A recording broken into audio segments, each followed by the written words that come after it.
క్రీస్తునందు ప్రేమైన సహోదరి సహోదరులకు యేసుక్రీస్తు నామములో శుభములు. దేవుని యొక్క ప్రేమ మీకు కలుగును కాక. ఈరోజు దేవుడు మనకిచ్చిన మాట 2వ దినవృత్తాంతాల గ్రంథము 27వ అధ్యాయము 4వ వచనము. మరియు అతడు యూదా పర్వతములలో ప్రాకారపురములను కట్టించి అరణ్యములలో కోటలను దుర్గములను కట్టించాను. ఈ మాటలు మనము దినవృత్తాంతాల గ్రంథాల్లో చూస్తున్నాము. దినవృత్తాంతాల గ్రంథం అనగానే రాజుల యొక్క చర్యలను, రాజులు చేసిన కార్యాలను రాసిన గ్రంథంగా మనము చూడగలం. మరియు అతడు అని అంటే ఎవరు అనంటే ఉజ్జియా యొక్క కుమారుడైన యాతాము అనమాట.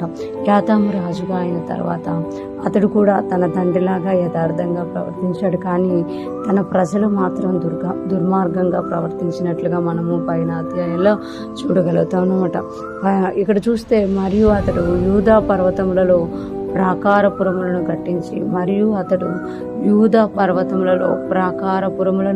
కట్టించి ప్రాకారపురములను కట్టించారు అనంటే ఆయన తన రాజ్యాన్ని బలపరుచుకుంటున్నాడు అని అర్థం అనమాట.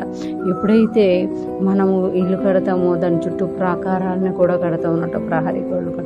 అలాగే రాజులు ప్రాకారపురములను కట్టేవారట. అంటే ఆ రాజ్యం చుట్టూ, ఆ యొక్క గ్రామం చుట్టూ, వారి ఉండే స్థలాల చుట్టూ ప్రాకారాలను కట్టేవారు. ఆ ప్రాకారాలను దాటి దుష్టుడు రాలేడనమాట. ఆ ప్రాకారాలు ఎంత పెద్దగా ఉండేవేనంటే పెద్ద పెద్ద గేట్లు ఉన్నట్టుగా మనము రాజుల గ్రంథాల్లో చూడగలమాట.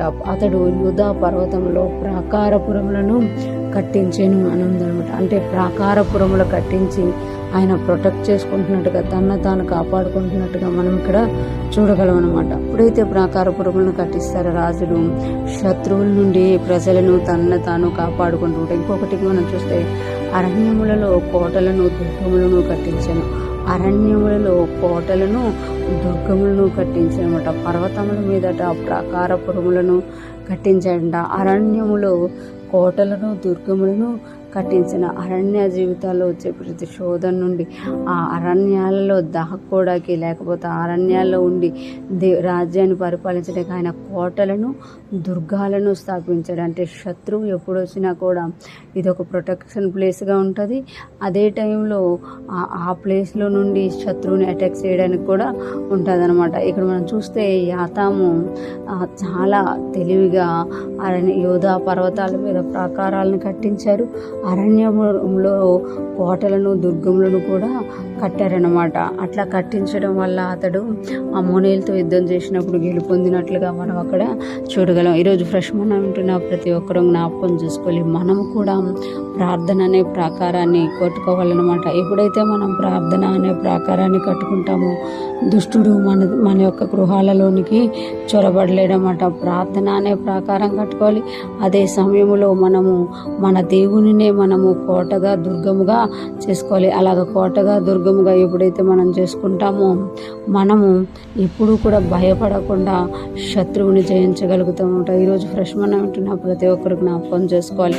యాతాము రాజు ద్వారా దేవుడు మనకేం తెలియజేస్తున్నారనంటే, మనము ప్రార్థన అనే ప్రాకారాన్ని వేసుకొని దేవుని యందు విశ్వాసం కలిగిన వారమై మన దేవుడే మనకు కోట దుర్గముగా పెట్టుకున్నప్పుడు మనం ఎటువంటి పరిస్థితుల్లోనైనా దేవుని కొరకు నిలబడగలుగుతాం. అటువంటి గొప్ప కృప మన అందరికీ కలుగునుగాక.